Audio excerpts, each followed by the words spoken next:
What I'll say about the nominees that the president has put forward is that they are persons who will shake up the status quo. Former Fox contributor Dr. Jeanette Nesheiwat as Surgeon General, former Congressman Director David Weldon as CDC Director, former Fox contributor Dr. Marty McCary as FDA Director. We've seen something that goes far beyond using your best judgment with the information at hand. We've seen something which is unforgivable, and that is the of medical research itself. And the public health officials were intellectually dishonest. They lied to the American people. And Surgeon Marty McCary is set to lead the FDA, while Dr. Jeanette Nesheiwat is set to become the U.S. Surgeon General. Congrats to all. Does politics have any place in the medical field? No, I mean, we see what happened with the COVID pandemic this past 2 years, how the mandates and the masking have all become politicized. It turned into a disaster. Is there any reason to have? Absolutely not, Carly. I think it's illogical to mandate something that's ineffective. I can tell you firsthand, having taken care of thousands of patients, I've worked the front lines. I have literally taken care of thousands of patients the past 2.5 years, many of which were children, none of them that I had to hospitalize. But yet today, we see the CDC vote to put new nomination from the president-elect. He wants Dr. Mehmet Oz to be the CMS administrator. He is saying in a statement, the president-elect, that Dr. Oz will work closely with Robert F. Kennedy Jr. to take on the illness industrial complex and all of the horrible chronic diseases left in its wake. At HHS, he's assigned Robert F. Kennedy Jr., who has single-handedly brought attention to the many public health crises facing Americans. Starting with food, he's interested, I think truly interested, as Trump said, in the well-being of Americans. So as he works through these issues of data transparency and accountability, I think we're going to see sweeping changes in healthcare administration. And so it is the role of the federal government to put the best information out there and let people decide. He is going to do just that, and he's going to clean house. I couldn't be more excited. We have 1,000 ingredients in our foods that are illegal in Italy and other countries in Europe. And the reason for that is corruption. But these issues are so important in their way of unifying our country. We need in this country to reach a point where we love our children more than we hate each other. Let me ask you this. I wish you could be you have such potential. If you could be just non-biased, you hurt yourself so badly. I'm telling you, they deleted and destroyed all the evidence. Everyone knows it. And you slough it off like it doesn't mean anything. No, I'm just saying they deny it. That's all I'm saying. Kristen, if I did it, you would be standing up in that chair shouting at me. And you know what I'd do? I'd say, you got me. I don't have to tell you this because you've talked about it. It comes at a time when the country is deeply divided. And now you're going to be leading this country for the next 4 years. For the sake of unifying this country, will you concede the 2020 election and turn the page on that chapter? No. No, why would I do that? But let me just tell you, when you say the country is deeply divided, I'm not the president. Joe Biden's the president. But you're going to be the president. No. I'm not the president. So when you say it's deeply divided, I agree. But Biden's the president, I'm not. And he has been a divider. I have the right to do that, but I'm not interested in that. Oh, you're not? You're not going to do that? I'm not interested. Okay. I have the absolute right. I'm the chief law enforcement officer. You do know that. I'm the president. But I'm not interested in that. You know what I'm interested in?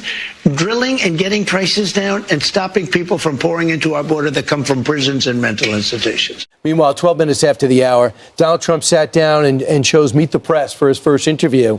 And one of the questions was about retribution. Everyone's so concerned about retribution. But by asking that question, do you realize you're saying that he was attacked for no reason? You don't want to punch back, do you? Right. So he said, listen, success will be my best retribution, but watch. I'm really looking to make our country successful. I'm not looking to go back into the past. I'm looking to make our country successful. Retribution will be through success. If we can make this country successful, that would be my greatest. That would be such a great achievement. You wrote on Truth Social in 2023 that you're going to appoint a real special prosecutor to go after Joe Biden. Now you're saying you're not going to do that. I will say this. No, I'm not doing that unless I find something that I think is reasonable. But that's not going to be my decision. That's going to be Pam Bondi's decision, and to a different extent, Kash Patel. Assuming they're both there, and I think they're both going to get approved. What do you want to say to Americans who didn't support you in this campaign? I'm going to treat you every bit as well as I have treated the greatest MAGA supporters. There's never been anything like MAGA in the history of this country. These people are so dedicated to making America great again. It's very simple. And I'm going to treat them just the same as I treat MAGA. We're going to treat everybody good. We want success for our country. We want safety for our country. Now, Donald Trump's handshake with French President Emmanuel Macron at their meeting in Paris at the weekend, it's really been, I've got to say, the talk of social media. Have a look at this.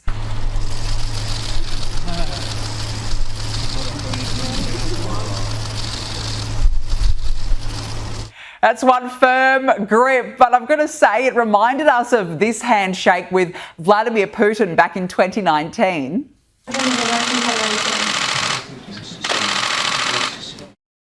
He pulled him in there, Alex, but I've got to say, Trump's a strong businessman. People say he is dominating world leaders, but after America's weak leadership, is this what they need to do to gain respect on the global stage again? Let me ask you about some of this new reporting. NBC News is reporting that President Biden is considering giving preemptive pardons to the likes of Liz Cheney, Adam Schiff, and Anthony Fauci. If President Biden doesn't issue those pardons, do you think they are going to wish that he had? Are they going to be pursued? I can tell you this about Cheney, and she's a so-called Republican. I think she hurt the Democrats terribly. When I saw that Kamala put Cheney out on the campaign trail, I said, that's the end of Kamala. I really did. I thought it was a terrible move, especially if you're a Democrat. But Cheney did something that's inexcusable, along with Thompson and the people on the Unselect Committee of political thugs and, creeps. So the Unselect Committee went through a year and a half of testimony. Wait. They deleted and destroyed all evidence of that they found. You know why? Because Nancy Pelosi was guilty. Nancy Pelosi turned down 10,000 troops. You wouldn't have had a J6 because other people were guilty. The people that said that I attacked 2 Secret Service agents in a car. I grabbed one around the neck. I was then rebuffed, and I grabbed the other one. These are 2 of the toughest men anywhere on the planet. They happen to be slightly younger than me, maybe, just a little bit. Let me just tell you. They testified. They said it was total. And all of this stuff came out. People lied so badly. Now, listen, this was a committee, a big deal. They lied. And what did they do? They deleted and destroyed a whole year and a half worth of testimony. Do you know that I think those people committed a major crime. Sir. And Cheney was behind it. Well, and so was Benny Thompson and everybody on that committee. For what they did, honestly, they should go to jail. So you think Liz Cheney should go to jail? For what they did. Everyone on the committee, you think I think everybody anybody that voted in favor. Are you going to direct your FBI director and your attorney general to send them to jail? No, not at all. I think that they'll have to look at that, but I'm not going to. I'm going to focus on drill, baby, drill. When you say that, it carries weight, though. You've tapped these people to lead the Justice Department and FBI. They can do whatever they want. Okay. Biden can give him a pardon if he wants to, and maybe he should. Just remember, Unselect Committee, a year and a half of sworn testimony, and after getting all of the testimony, they deleted it. Wait. And they destroyed almost everything. There's nothing left. It's unprecedented. And they deny doing that. If you do that in a civil case, you go to jail. They deny doing that. And officials say that the order never came in for the National Guard. A statement. On January 6th, let me ask you this about January 6th. I think Benny you're going to want to Thompson answer wrote this. in a statement that he has destroyed all evidence. They have done something so illegal. They have a committee sworn to. And because it was so bad, the only reason they did it is because the testimony turned out to be in favor of me. Like Secret Service testified and disputed everything. It made them into a bunch of liars. Not Secret Service, it made the people. They got rid of it because it made Nancy Pelosi, the mayor of D.C., so many people look like criminals. And I will tell you, it's illegal for them to delete and to destroy that evidence. Barack Obama. The election proved that democracy's pretty far down on people's priority list. Pluralism is not about holding hands and singing Kumbaya. It is not about abandoning your convictions. It is about recognizing that in a democracy, power comes from forging alliances and building coalitions and making room in those coalitions, not only for the woke, but also for the waking. Actually, maybe, Barack, it's got something to do with your DEI pick for office, Kamala Harris. But don't you like Kash Patel? The more you read about him, he's just so perfect in there to unearth a lot of things have been buried. Well, I think that also Trey Gowdy, when he highlighted the reason, everybody keeps saying, like, you know, for someone that was a staffer, why do people hate Kash Patel so much on the other side? Well, Trey Gowdy puts it out there. He exposed their entire Russian collusion. That's why they don't want him in there. He gave the memo to Devin Nunes. They don't want him to go in there and cover all the rest of the corruption there. And so I like that Donald Trump said in that interview, okay, look, I'm not trying to go for vengeance or anything like this, but if Pam Bondi and Kash Patel find some corruption within the department, they're going to get it out.